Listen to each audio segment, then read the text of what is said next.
Hello.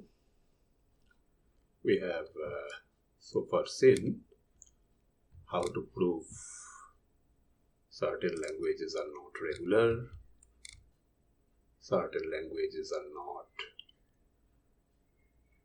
context-free, and similar things. Now we are in a position to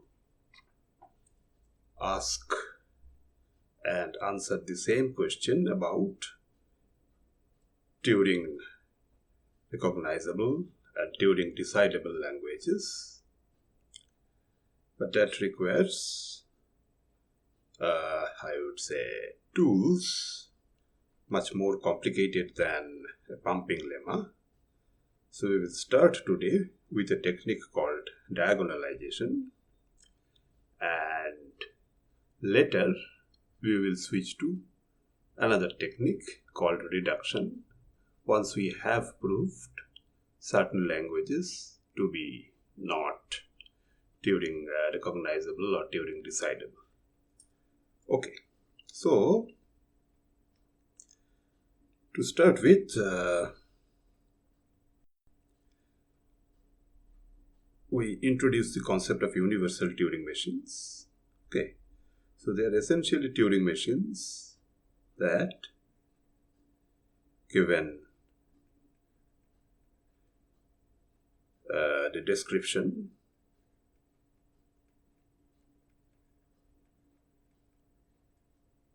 of any Turing machine M, and an input X for M,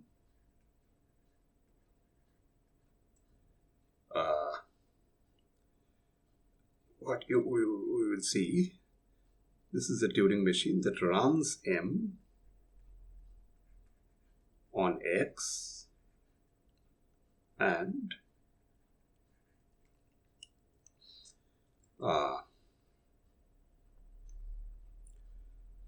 decides whatever M does.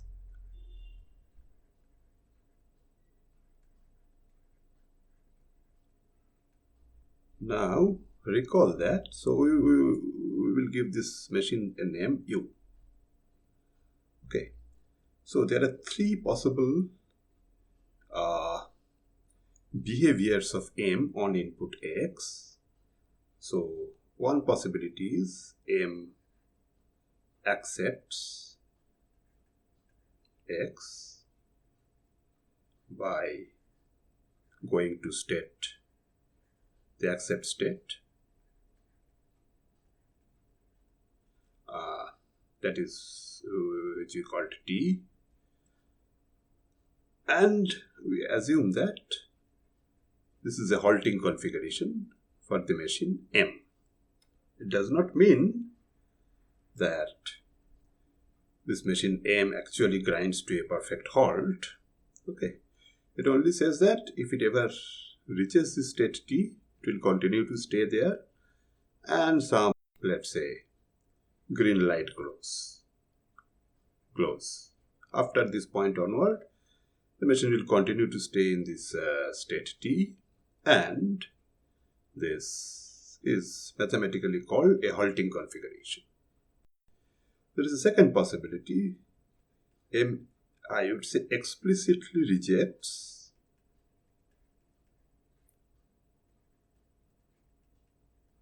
the string X, its input, by going to the specific state R, and we also say that this is a halting configuration.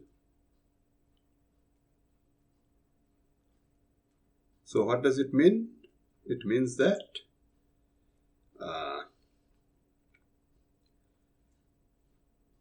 the moment the machine M rejects by going to state R,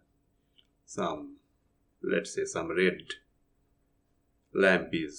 bulb is turned on, and then this machine M will continue to stay in that state R, whatever it wants to do, it will keep doing. But it will never move away from this state. There is a third way of essentially rejecting X by never saying whether X is accepted or X is rejected. So that is what is called M loops on X, which means M never enters the accept state T or R. It keeps on doing its work in other states. So that means this green lamp never glows, this red lamp never glows, and this is basically an infinite sequence of operations. Okay, so this is what is called looping. So we call X accepted by M if and only if this thing happens, case 1 happens. M does not accept X if it either explicitly rejects X by going to the state R, or it implicitly rejects X by never going to any of the states T or R. Okay. So now, this is a behavior. And we know how to specify a Turing machine by a kind of 7, 8 or 9 tuple, using something like Q, sigma, gamma. Then you have 2 special symbols from gamma. One is the left-hand marker, is the blank, and then I have the transition function delta, a specified start state, this state T and R. Okay. Now, this is a description of M.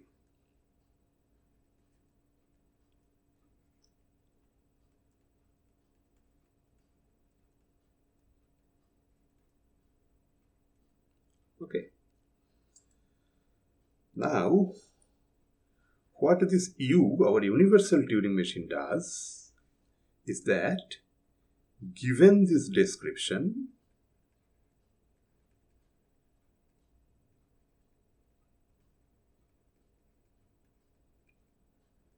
of M and the input X for M,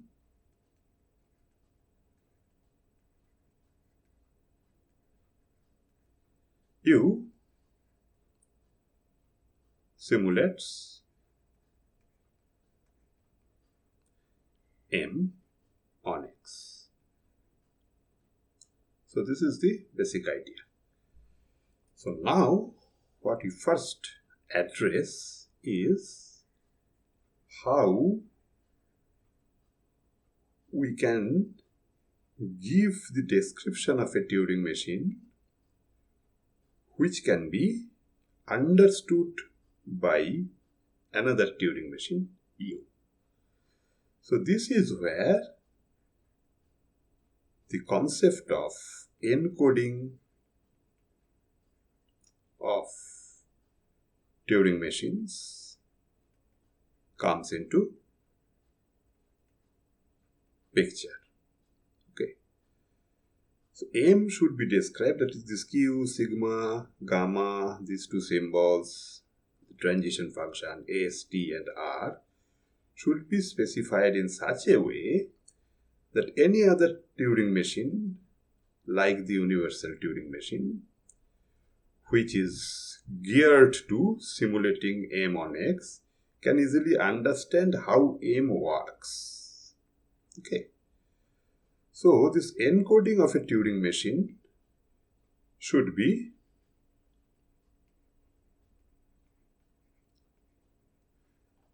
understood by you, or for that matter other Turing machines of similar kind. Okay.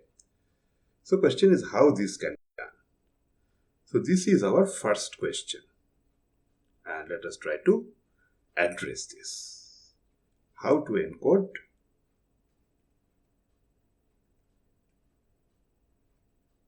M. Okay. So once again, let me write Q, sigma, gamma,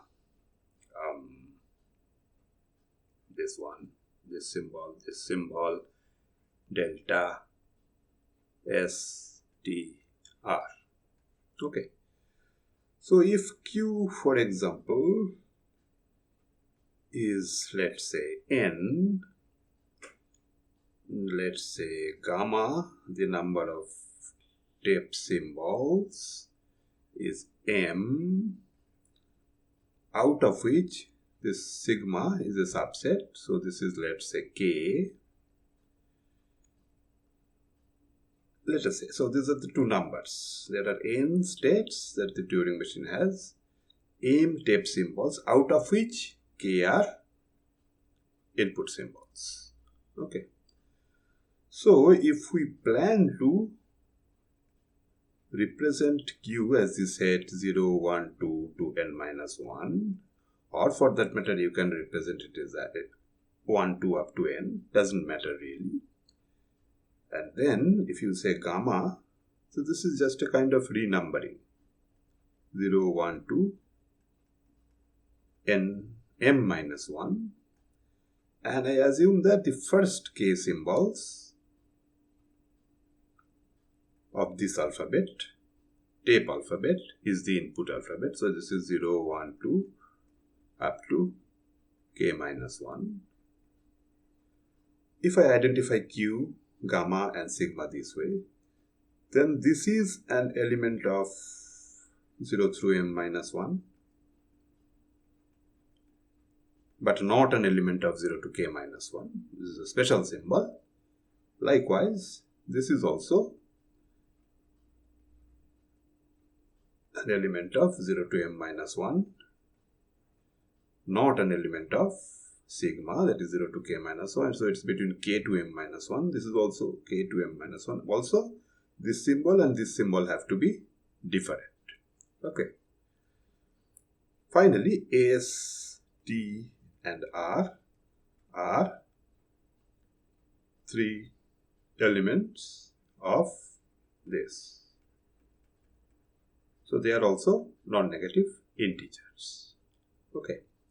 I will come to the issue of delta little later, but this information specify n, which essentially indicates this is the set Q, specify m, which indicates this is the set gamma, specify k, which is this is the set sigma, and you identify two elements of this. Okay.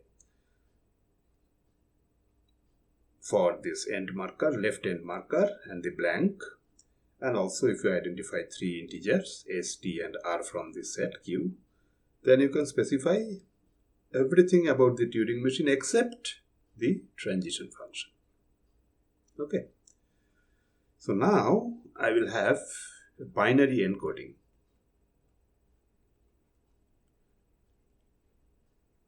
It's not a good encoding, but for the purpose of understandability by Turing machines, this is good enough. Okay.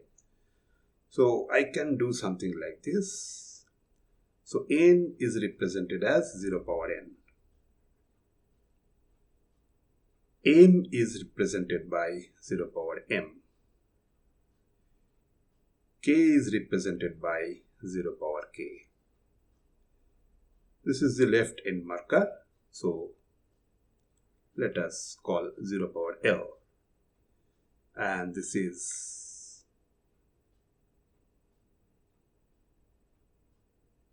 another. This is the blank. Maybe I write B. So these are all non-negative integers. This one.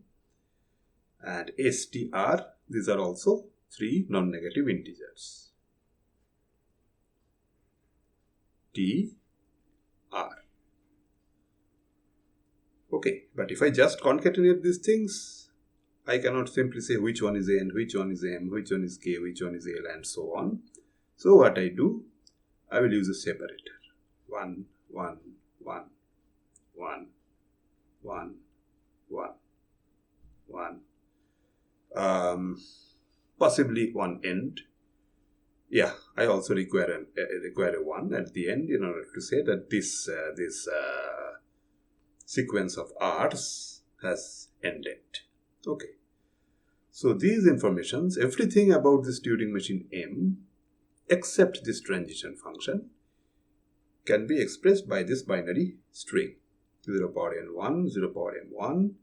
Here this n, this count of zeros is n. Here the count of zeros is m, this m, and so on.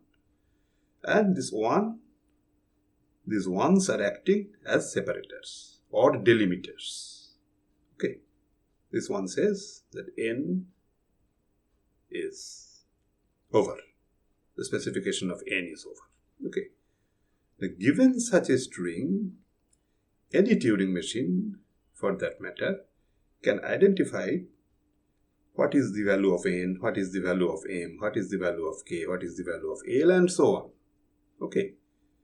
Now, if I can somehow encode the transitions in delta, then it is fairly straightforward to see that the entire specification of M is complete.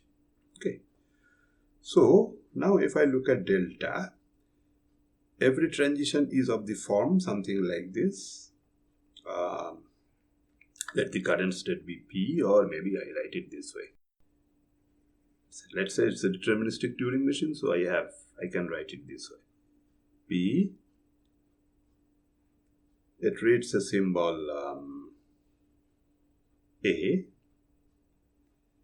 from the tape where the position of the head is.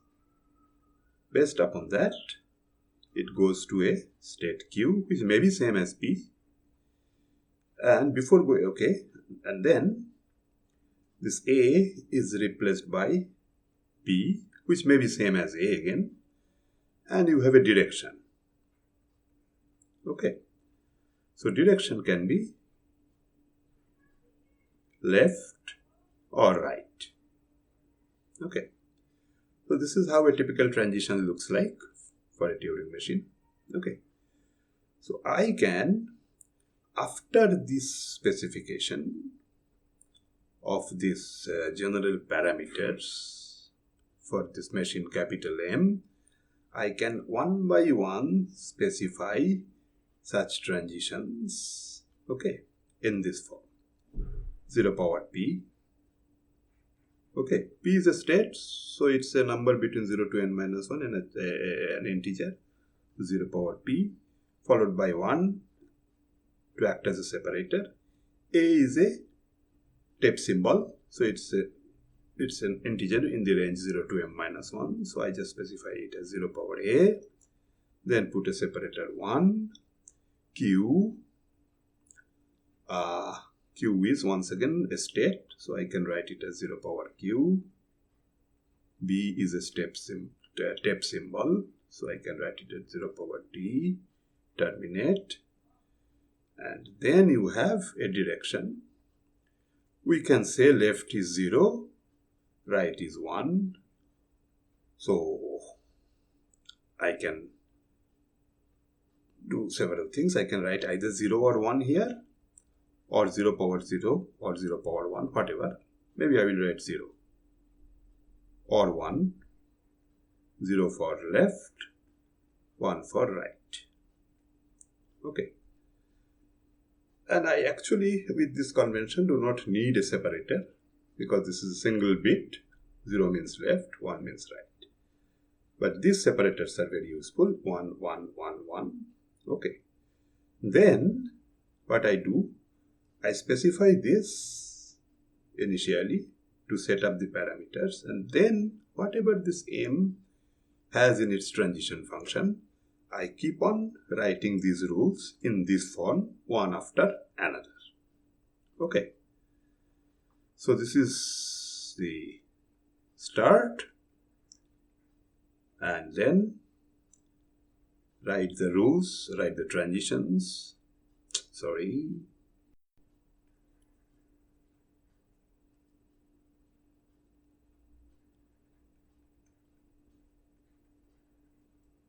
transitions one after another.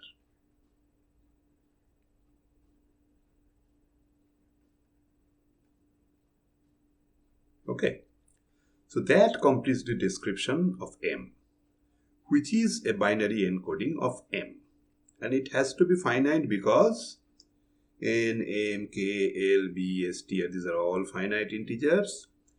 So also are P, A, Q, B, and this direction for each transition. Finally, there can be only finitely many transition possibilities. Therefore, this way of specifying M gives us a finite binary encoding.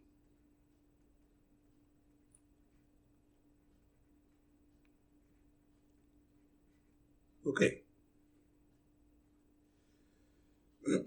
Okay, so I have just specified one encoding scheme, but there is nothing so I would say special about this encoding scheme. Any other encoding scheme that another Turing machine can identify is good enough for our purpose. Okay, this example exactly illustrates that this can be done, and this is done in such a way that given this description, any other Turing machine which wants to understand the machine M can do so.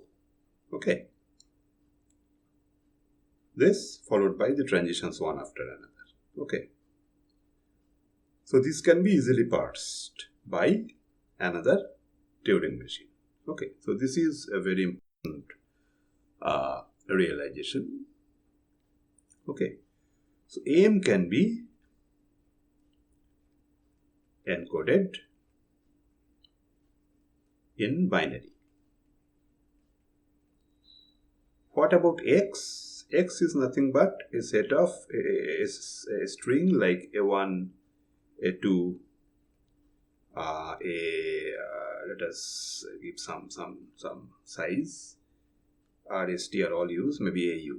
So this is the input for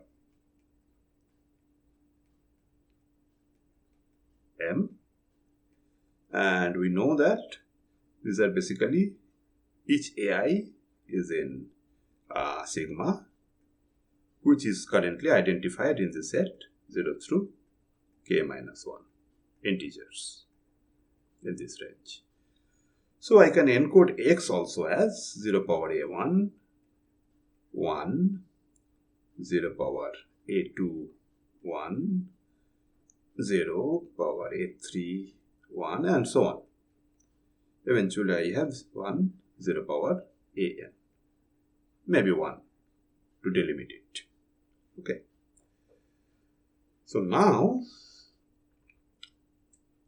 any Turing machine for that matter can understand the encoding of M, can understand encoding of X as a binary string. So the input for U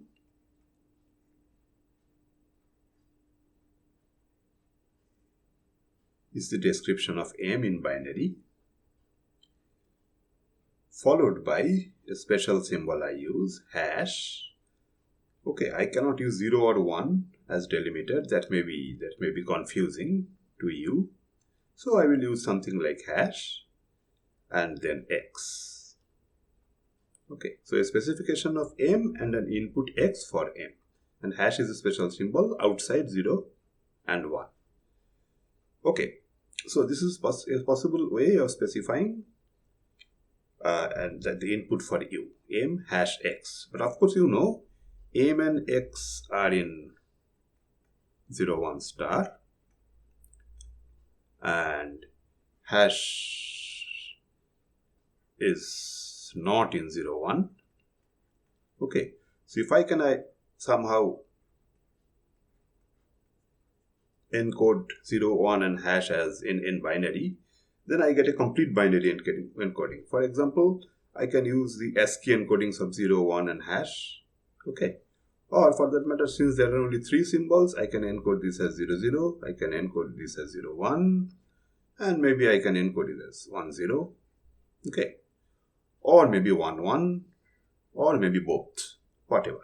Okay, 1 0 means hash, 1 1 also means hash, maybe something like this. Okay, so this encoding, and for that matter any other encoding, can be converted to binary, but that's not an important thing.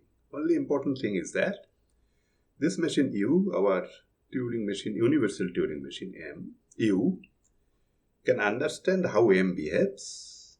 Okay, and it knows what input is supplied to M. Okay, and then what U does, simulate M on X. So how does this simulation go? Let us first convince ourselves that the simulation of U, simulation by U of M on X can be done. For example, you can assume that U is a 3-step machine or 3-track machine, doesn't matter. We have seen all these are equivalent to the off-the-shelf Turing machine model. Okay, so in one step number 1 maybe. Okay, so step 1. Okay, here maybe the input comes. So you have M, the description of M. This is followed by hash and X, but this M is actually read-only. Okay, the description of M does not change during the simulation, so this part is actually read-only. Then what the machine can do, it can copy X from this machine. So this is supplied as input. It can copy this X from here to here. So this will basically simulate the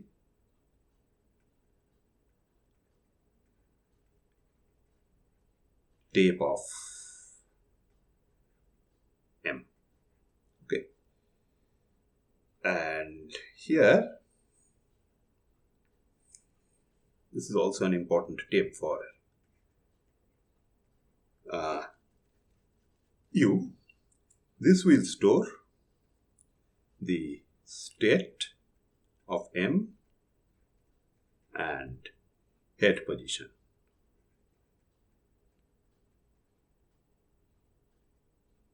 Okay, so for that matter, so you have seen how M can be stored here.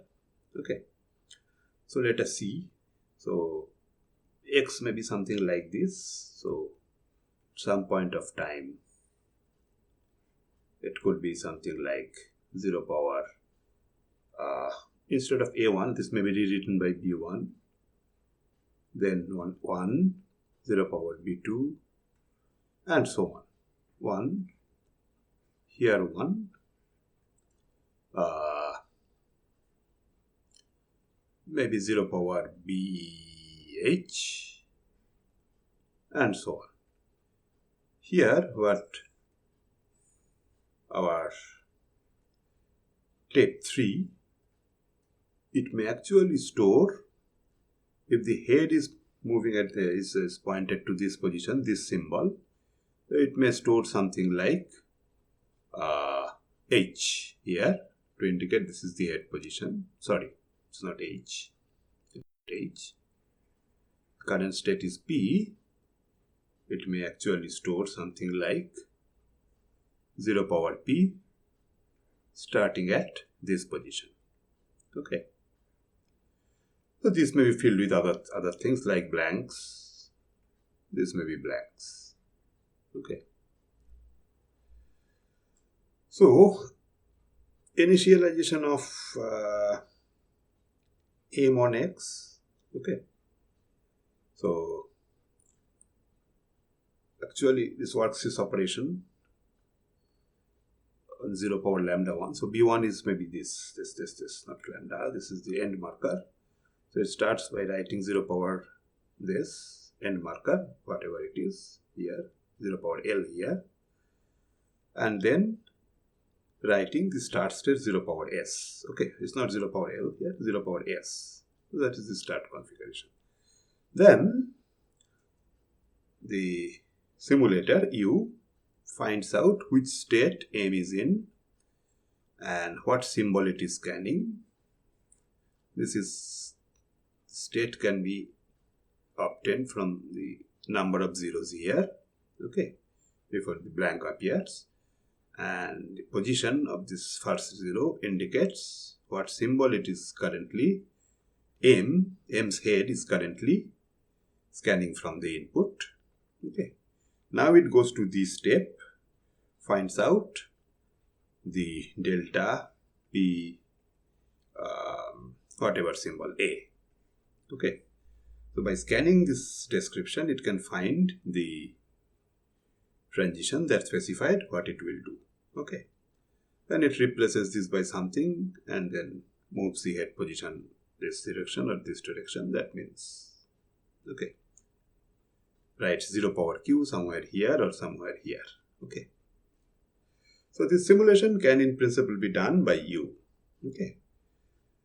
So I am not entering into the details, but it should be clear to you that given this machine readable description for M and X, a Turing machine, without making any, I would say, refined analysis on the language of M, can blindly simulate M on X. This is fairly straightforward, right? Okay, so this may actually mean moving back and forth on the 3 taps multiple times, but that doesn't matter. Okay, so we are not currently interested in the running times.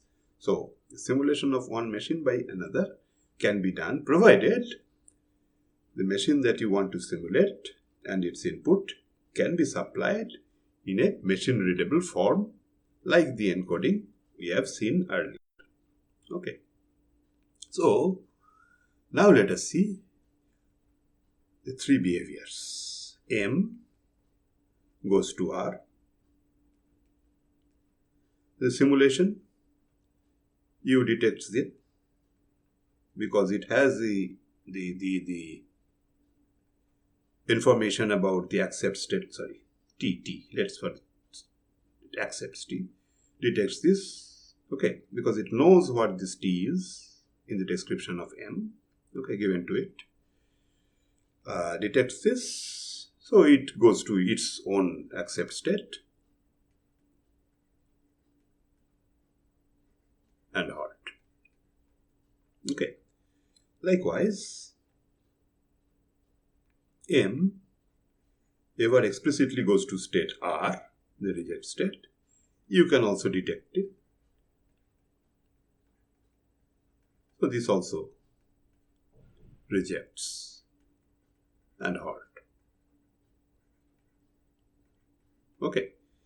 If M loops on X, then the simulation also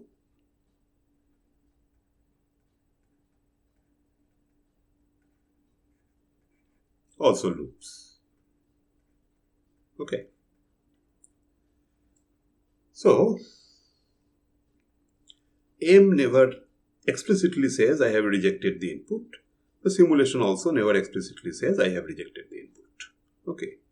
But what is important in this context is that the language of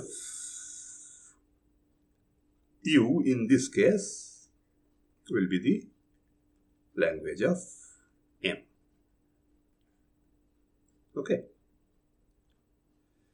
So this is a case of what I say blind simulation.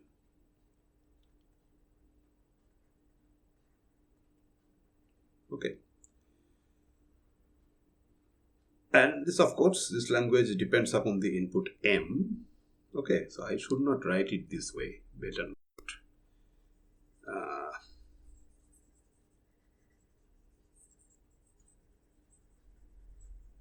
I should not better write this way. I should not write it this way. I should write it. This language of this universal Turing machine is therefore the set of all pairs M, X or M hash X such that X is in the language of M. This is the correct way of writing it. Yeah. Okay. So this language is called MP. P essentially stands for problem. This is called the membership language, but it is customary to write this as membership problem. Okay. One thing is clear, that this simulation shows that this language MP is Turing recognizable or recursively enumerable. Okay.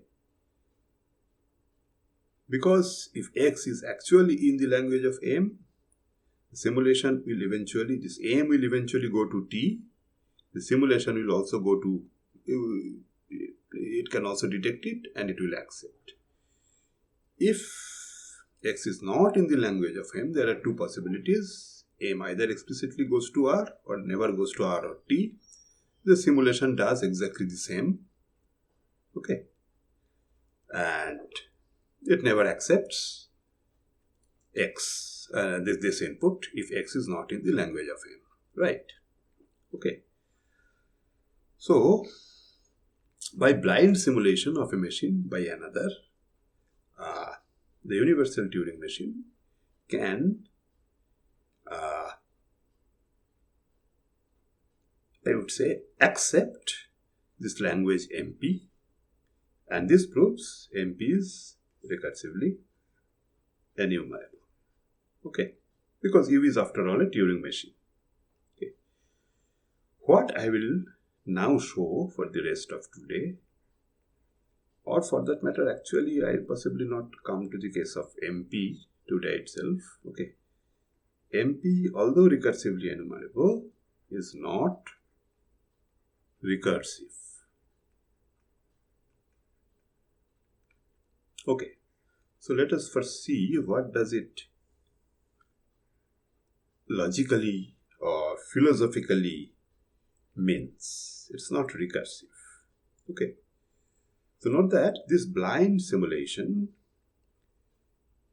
loops if the original machine loops. Okay, so this blind simulation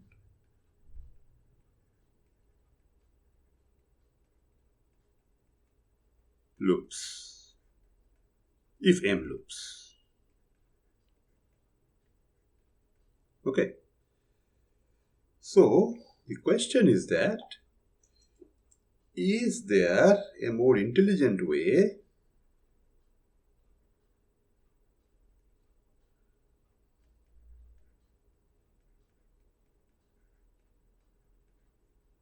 than blind simulation to decide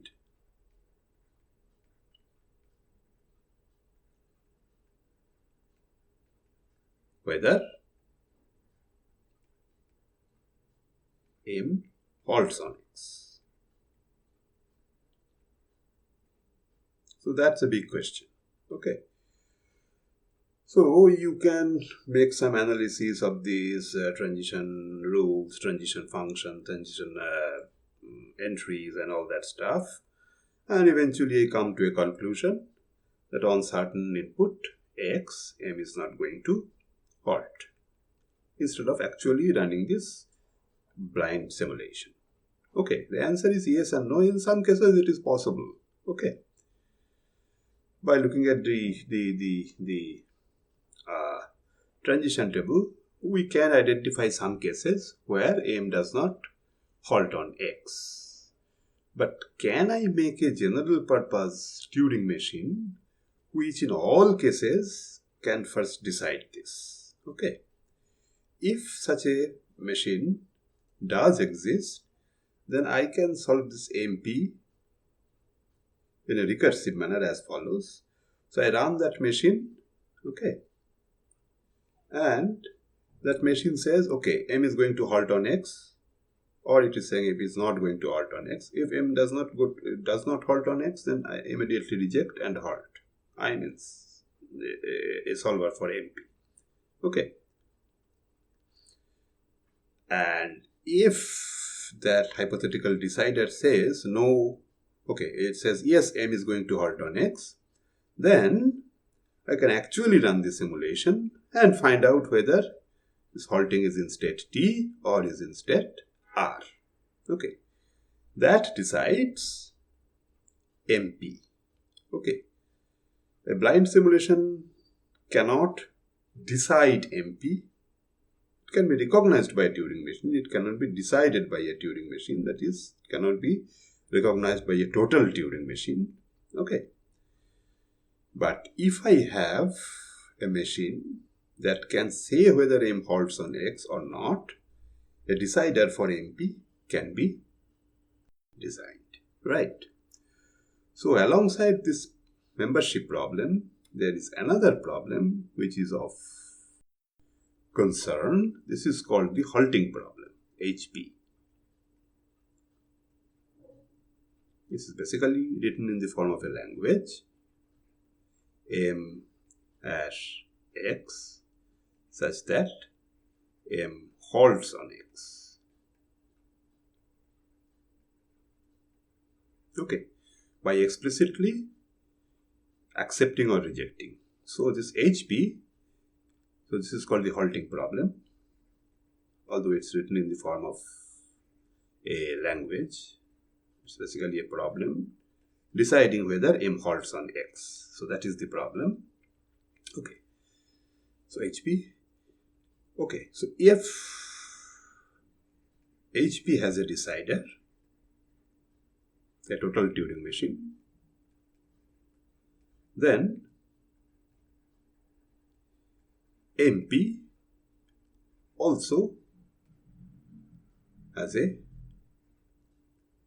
decider.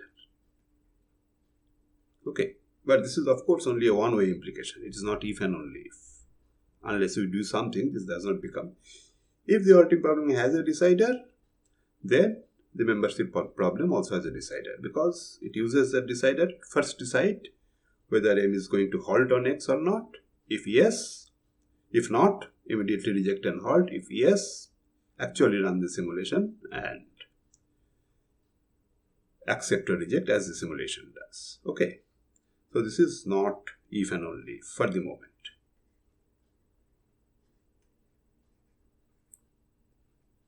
Okay. So what I will prove for the rest of today's this lecture, HP is undecidable. Okay, but since this is not an if and only if condition, the converse of this statement is not true. That is, if HP does not have a decider, this immediately does not say MP does not have a decider. So we have to do something a little bit more. Okay. So this thing is what I will start with. Okay. So although this does not immediately imply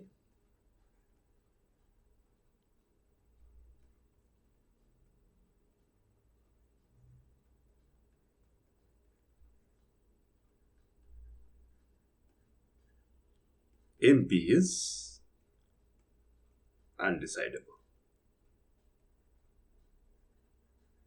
Okay. So HP can be recognized by a Turing machine, but it cannot be a total Turing machine. Okay. So for this proof of this statement, which is one of the very celebrated proofs, we use diagonalization.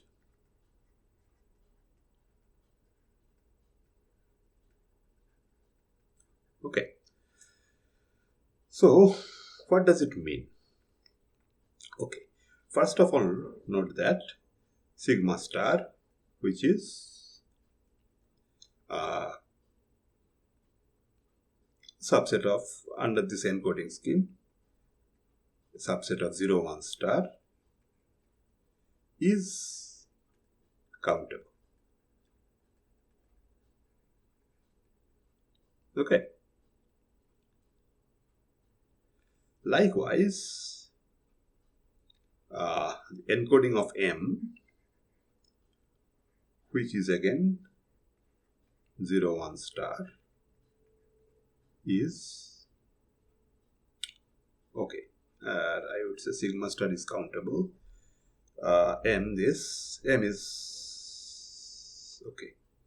M belongs to this. We have encoded M as a string over. So set of all encodings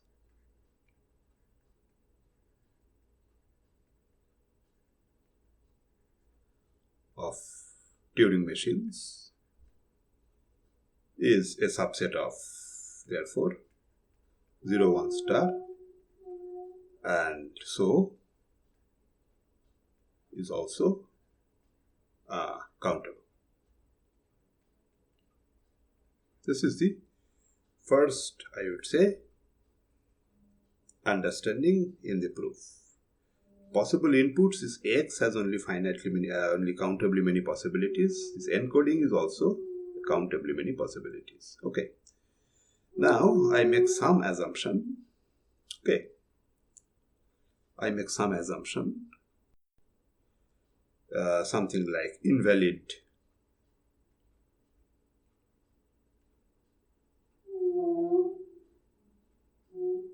of M, or for that matter X. Okay. So in order that you have seen that if we follow an encoding convention something like this, and there are possibilities of invalid encodings for several reasons. For example, we may have something like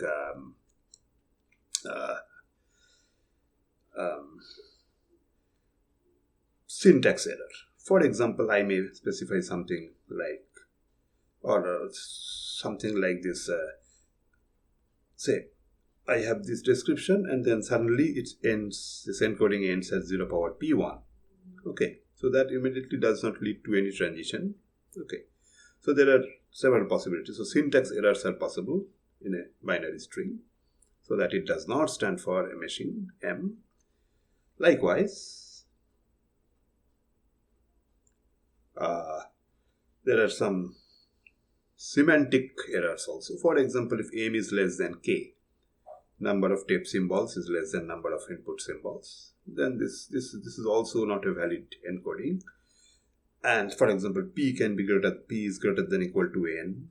Okay, then this is also not a valid transition. So there are many ways in which an encoding specified by this can be, I would say, invalid. But if that is the case, so I will assume that M is a Turing machine that immediately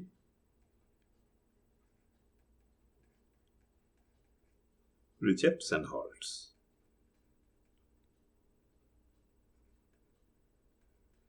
Okay, and if so, invalid encoding if M, and if X is invalid,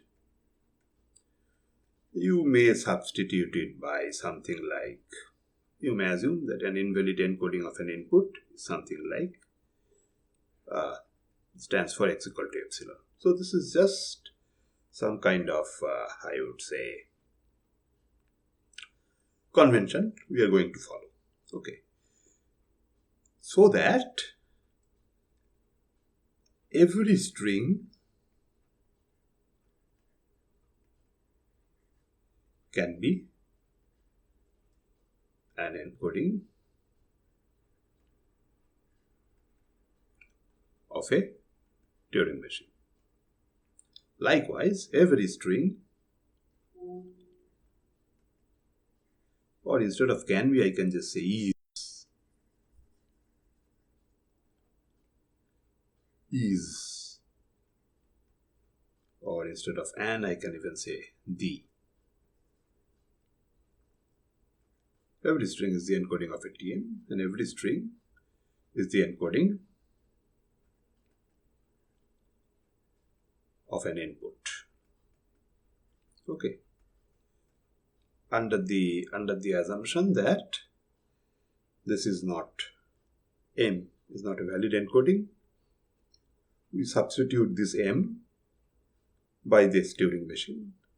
If the string is not a valid encoding of an input, we can substitute this input by epsilon. This is just a scheme. Okay. And this says that every string, or for that matter, we are only talking about binary strings. Okay, binary. It can be considered as the encoding of a Turing machine, at the same time the encoding of an input. Okay. With some way of handling invalid encodings or of the Turing machine or its input. Okay, fine. So now we know that binary strings, 0, 1 star is countable.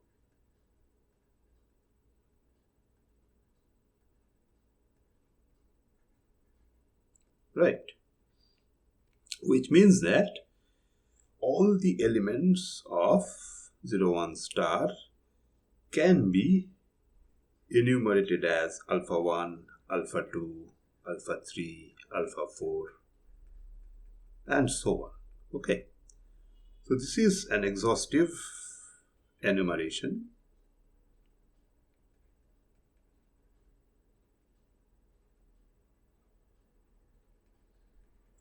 of 0, 1 star. Okay. Now,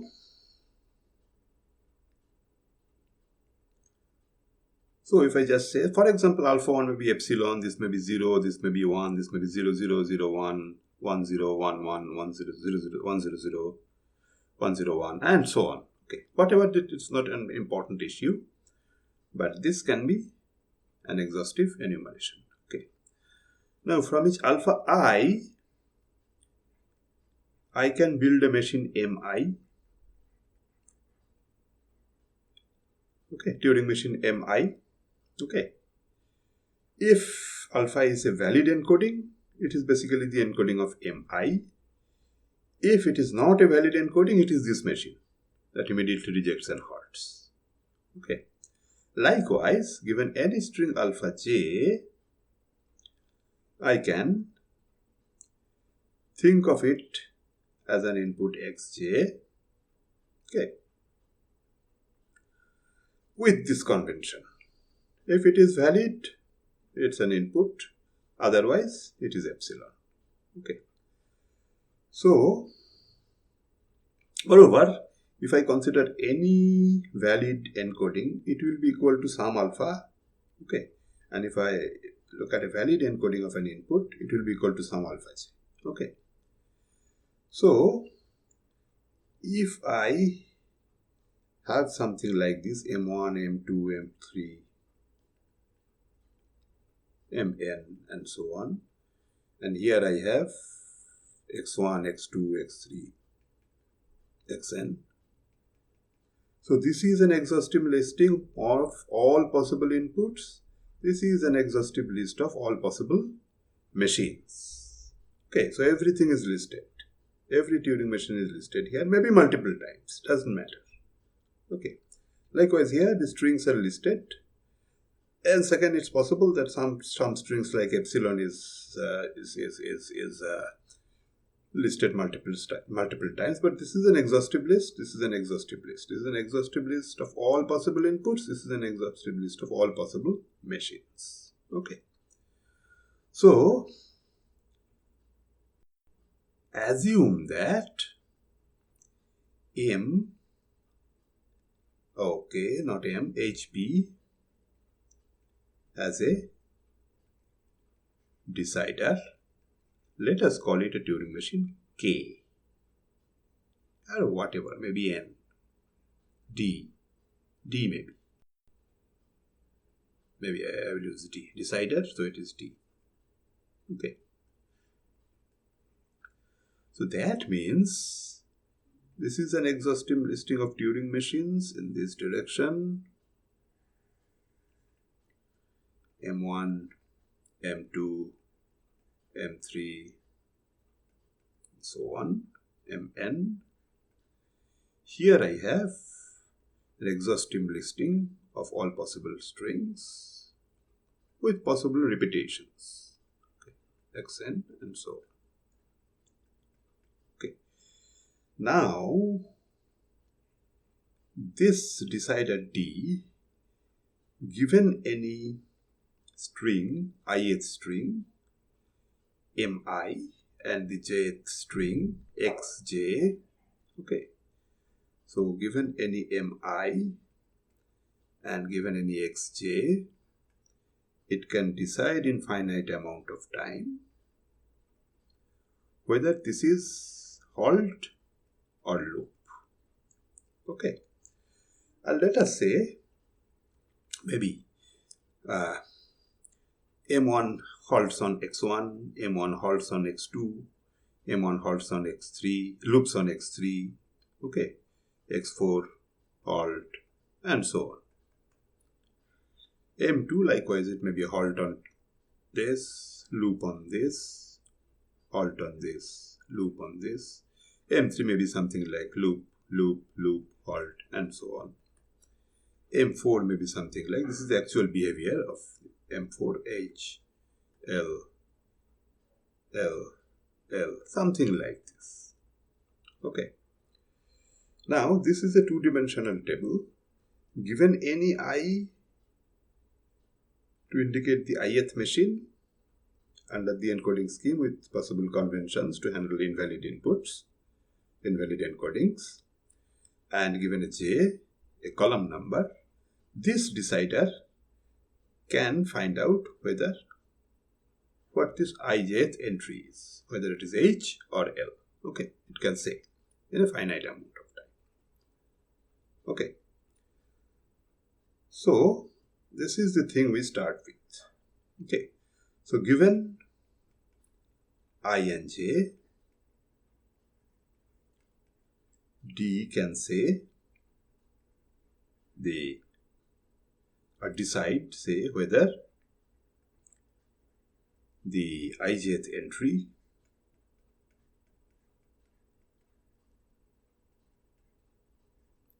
is halt or L. Can say, or in a finite amount of time. So the technical term is it can decide.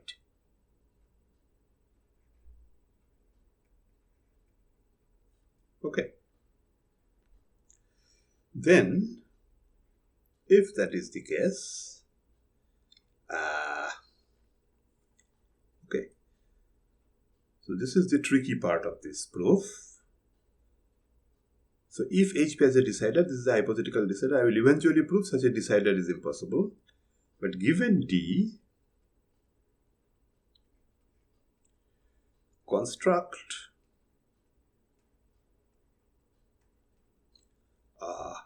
another decider D prime as follows. Okay. Now this decider D has two inputs. One this ith string here, the jth string here. But this D prime has only one input.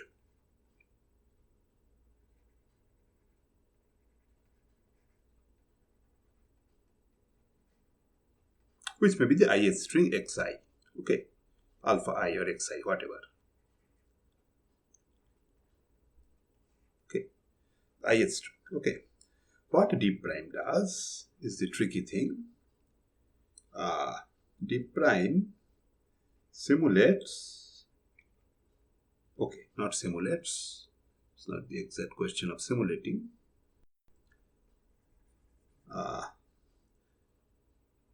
Runs mi on xi. Okay. So note that I is some string, binary string 0, 1. It can be identified as a machine. It can also be identified as a string, and therefore d prime, what it does, this I01 string, it simply replaces by I hash I. So that is not of the now of the form mi hash xi. Okay, and supplies this to the hypothetical decider d mi hash xi. Okay, now what it does, if d says halt, d prime enters a loop,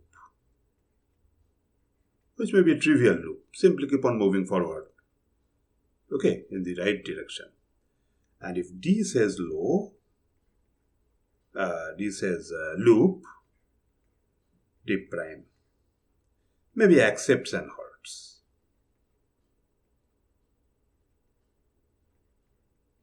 Okay. So, if I have this table, let us see how d looks like. Okay.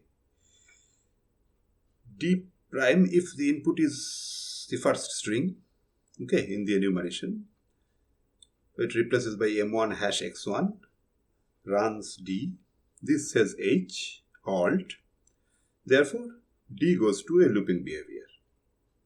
Okay, it's only here, m1 on x1, m2 on x2, it is loop, so the looping behavior of this is h. Here I have what? Okay, I have this.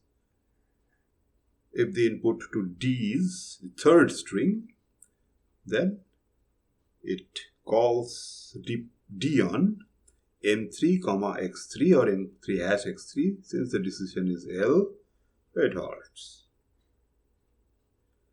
Likewise, m4 loops on L, so this machine H, halt. Okay. So,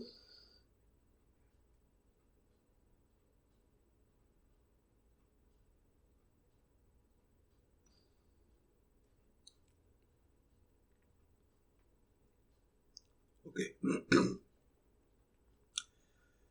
Okay, good. So this way d behaves. Okay. So this is not a decider. D is not a decider, but d prime is not necessarily a decider. Okay. So I should write d prime here. Okay. If d exists, then a machine like d prime also exists, because this decision, whether it is halt or loop, for every possible I, that is a possible input mi hash xi, comes in a finite amount of. And after that, d simply reverses the decision of mi on xi.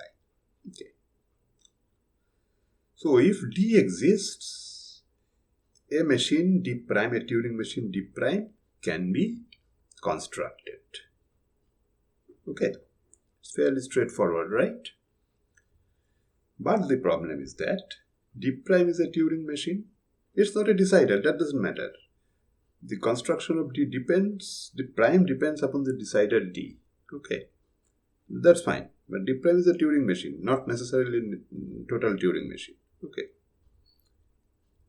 But this is a Turing machine, and I have an exhaustive enumeration of all Turing machines, M1, M2, M3, M4, all the Turing machines here. Okay. So it has to be equal to, d prime has to be equal to mn for some n. Okay. But then if I look at the nth entry here, and if I look at the nth entry here, if this is halt, this is loop. If this is loop, this is halt. So this is how I have constructed d prime, right? Okay. So, first of all, since d prime is a Turing machine that can be constructed given a decider for d, okay, it has to be listed somewhere in this list. Okay. But we see that the behavior of d prime, so d prime is equal to mn, but we see that behavior of mn and d prime differ with respect to the nth input. Okay. This says that d prime loops on the nth input, okay, if and only if d prime, which is equal to mn, halts on the nth input. Okay. So this essentially says d prime halts on xn if and only if d prime loops on xn. Okay. But this is a clear case of contradiction. It is impossible.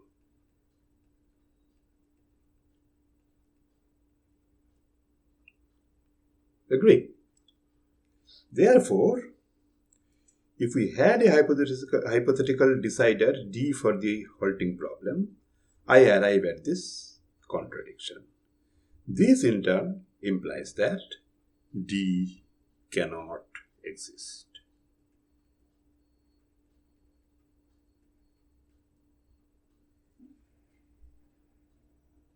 Okay. So the eventual implication of this is that so D does not exist, so HP cannot be decided by a Turing machine, but we have seen that, okay, so we have seen MP is Turing recognizable or recursively enumerable. Likewise, it is easy to see that HP is recursively enumerable. Why? Blindly simulate.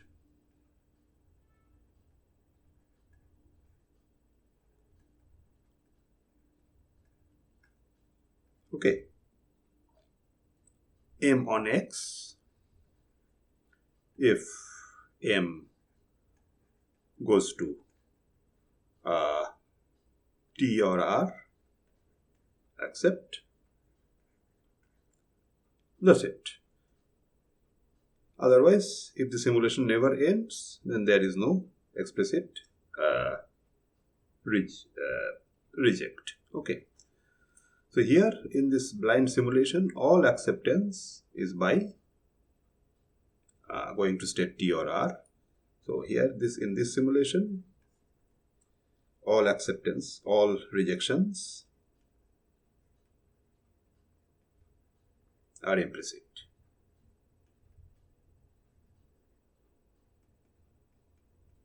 Okay.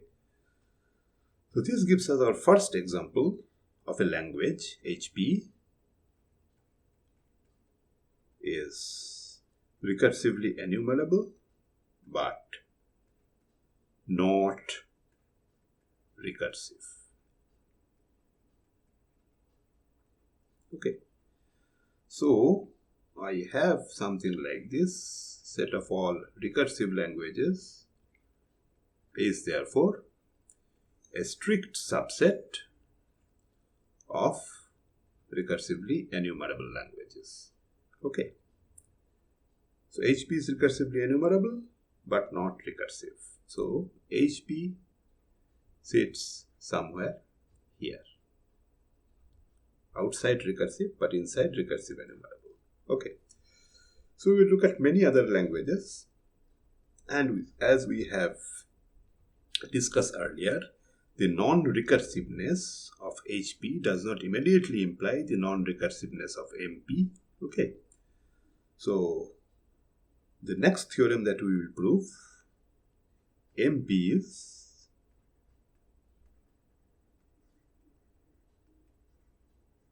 undecidable. Actually, I should say not non-recursive. 2. Okay. How to prove this? I will give you a first way of doing it. In the next lecture, I will start a topic on reduction. I will start a discussion on the topic of reduction.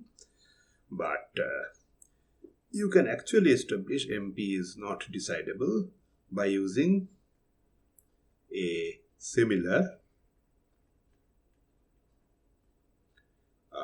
diagonalization argument. It's possible, right?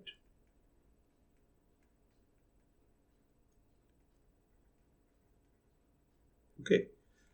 So you do something similar to this.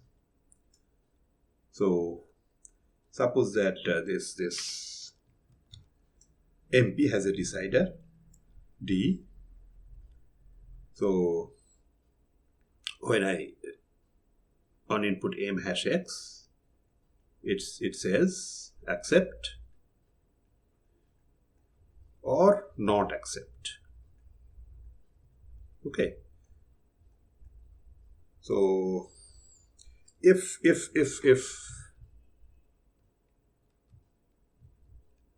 what did I use this? If M hash X is in this language, okay, then that hypothetical decider will say yes.